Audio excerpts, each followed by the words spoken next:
இப்போ அங்கே சென்னையில இருக்கக்கூடிய நிலைமை சொல்லுங்க. ரயில் போக்குவரத்து, மாநகர பேருந்து போக்குவரத்து இதெல்லாம் சாதாரணமா இருக்கா?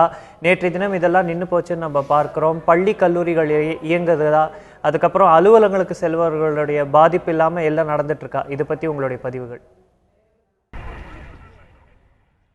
சென்னை மெரினா கடற்கரையில் தொடர்ச்சியாக கடந்த 17ஆம் தேதியிலிருந்து இன்று வரையிலான போராட்டம் நீடிக்கிறது. நேற்று தமிழக அரசின் சார்பாக ஒரு வரைவு சட்ட மசோதா இயற்றப்பட்டிருக்கிறது.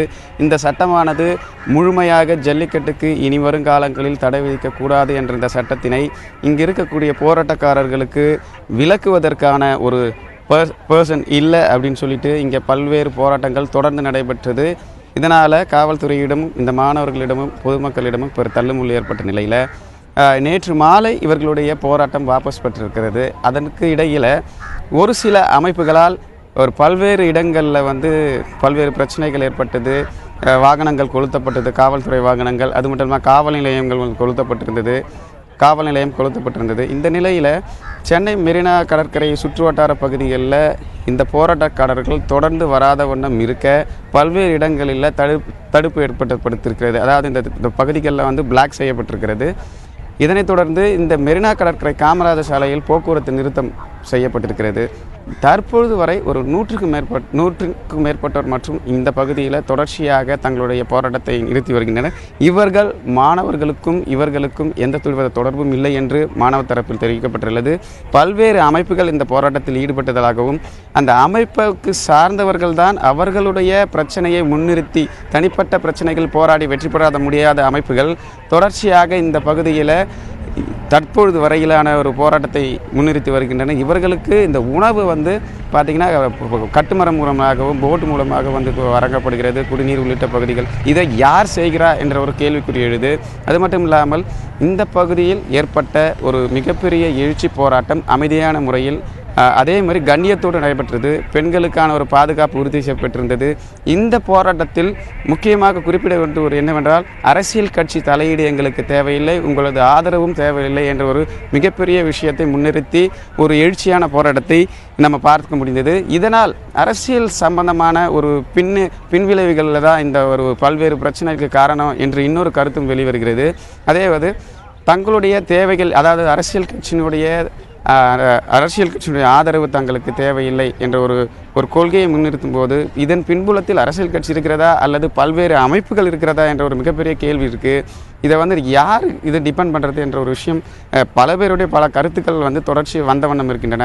தற்பொழுது இங்கே இருக்கக்கூடிய நபர்கள் என்ன முக்கியமான கோரிக்கை அப்படி இருந்தனா, ஜனாதிபதியோ அல்லது ஜனாதிபதி மற்றும் பாரத பிரதமர் கையெழுத்திட்ட பிரதியை, அதாவது நிரந்தர சட்டம் வேண்டும் என்ற ஒரு பிரதியை காட்டினால் மட்டும்தான் இந்த பகுதியிலிருந்து போவேன் என்று ஒரு விடாப்பிடியான ஒரு போராட்டத்தில் ஈடுபடுகின்றனர். எந்த மாணவ அமைப்பும் இதற்கும் தொடர்பில்லை, எந்த போராட்டக் குழுவிற்கும் இது பொறுப்பேற்கவில்லை. இவர்கள் யார் என்பது இந்த பகுதியில் இருப்பவர்கள் அவர்களுக்கு மட்டுமே தெரியும். இவர் சமூக விரோத கும்பல் என்று பல்வேறு கருத்துக்களை முன்வைக்கப்பட்டிருக்கிறது.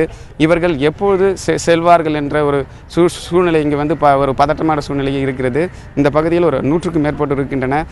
இந்த பகுதியை பொறுத்த மட்டில் தற்பொழுது காவல்துறை ஒரு குறைந்த அளவே காணப்படுகின்றன. என இந்த ஒரு போராட்டமானது முதலில் ஜல்லிக்கட்டு நடத்த வேண்டும், அவசர சட்டம் கொண்டு வர வேண்டும், வாடிவாசல் திறந்தால் நாங்கள் வீடு வாசல் செல்வோம் என்ற ஒரு கோரிக்கையை முன்வச்சு போராட்டம் நடத்தினாங்க. பின்னர் ஒரு நிரந்தர தீர்வு வேணும் ஜல்லிக்கட்டுக்காக அப்படின்ற ஒரு கோரிக்கையை முன் வச்சிருந்தாங்க. இதனைத் தொடர்ந்து பல்வேறு அமைப்பினர் தங்களுடைய கோரிக்கையை முன்வைத்து, அதாவது நாங்கள் இந்த தேசிய கொடியை எரிப்பது உள்ளிட்ட பல்வேறு கோஷங்களை எழுப்புவது, முதல்வரை விமர்சிப்பது, அது மட்டுமல்லாமல் பிரதமரை விமர்சிப்பது, இந்த பீட்டா அமைப்பை சார்ந்த பல்வேறு அமைப்புகளை விமர்சிப்பது, இது மட்டும் இல்லாமல் பல்வேறு அநாகரிகமான கோஷங்களை எழுப்பினர்.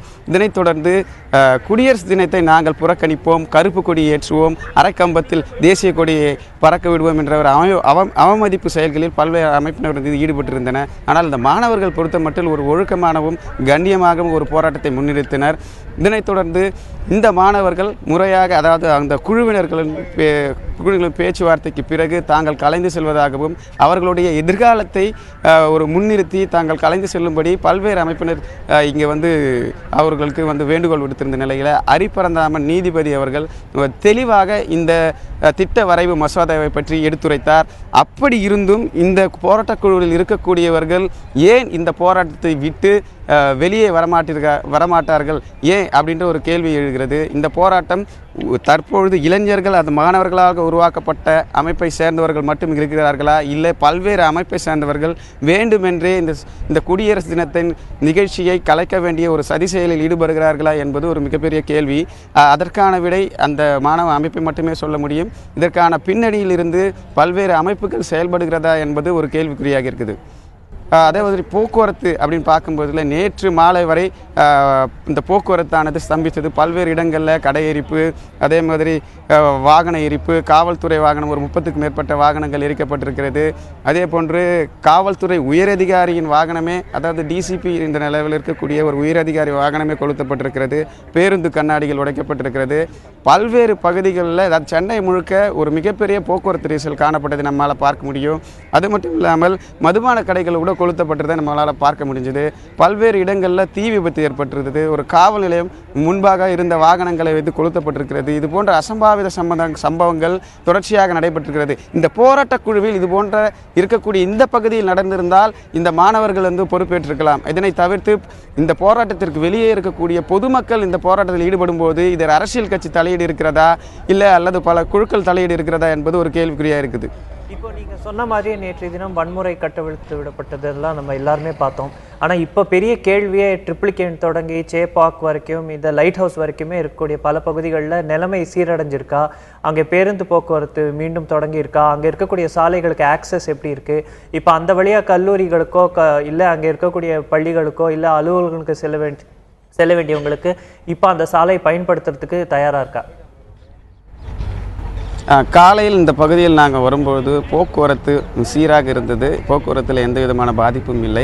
இந்த பகுதியில் வந்து ஒரு சில இடங்களில் மட்டுமே போக்குவரத்து முடக்கப்பட்டிருக்கிறது. அதாவது இந்த போராட்டக்காரர்கள் மீண்டும் இந்த பகுதிகளுக்கு வந்து சேரலாம், அதனால் பல்வேறு பிரச்சனைகள் ஏற்படலாம், சட்ட ஒழுங்கு சீர்குலையலாம். இது போன்ற விஷயங்களால் ஒரு சில பகுதிகளுக்கு மட்டும் தடை செய்யப்பட்டிருக்கிறது. ஈவன் வந்து அது மீடியாக்களும் உள்ள சில அலோவ் பண்ணுறதில்ல. பல்வேறு இடங்களில் போக்குவரத்து நெரிசல் நேற்று காணப்பட்டது. ஆனால் காலையில் வந்து போக்குவரத்து நெரிசல் முற்றிலுமாக இதுபட்டிருக்கிறது. பள்ளிகள் கல்லூரிகள் வழக்கம் போல இயங்கும். ஆனால் இந்த ஒரு சில பகுதிகளுக்கு மட்டுமே இந்த தடை விதிக்கப்பட்டிருக்கிறதால இந்த பகுதியில் வரக்கூடிய மாணவர்கள் சற்று சிரமமாக இருக்கும்.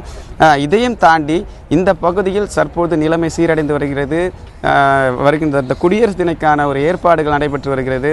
இந்த பகுதியில் பார்த்திங்கன்னா இப்போ எல்லா போக்குவரத்து, அதாவது மெரினா கடற்கரையில் வழக்கம் போல் நடைபயிற்சி செய்பவர்கள் தற்பொழுதும் நடைபயிற்சி செய்து வருகின்றனர். இயல்பு நிலைக்கு திரும்பி இருக்குது சென்னை என்று சொல்லலாம். ஒரு சில அசம்பாவிதங்களுக்கு பிறகு தற்பொழுது நல்ல நிலைமையில் இருக்கிறது சென்னை.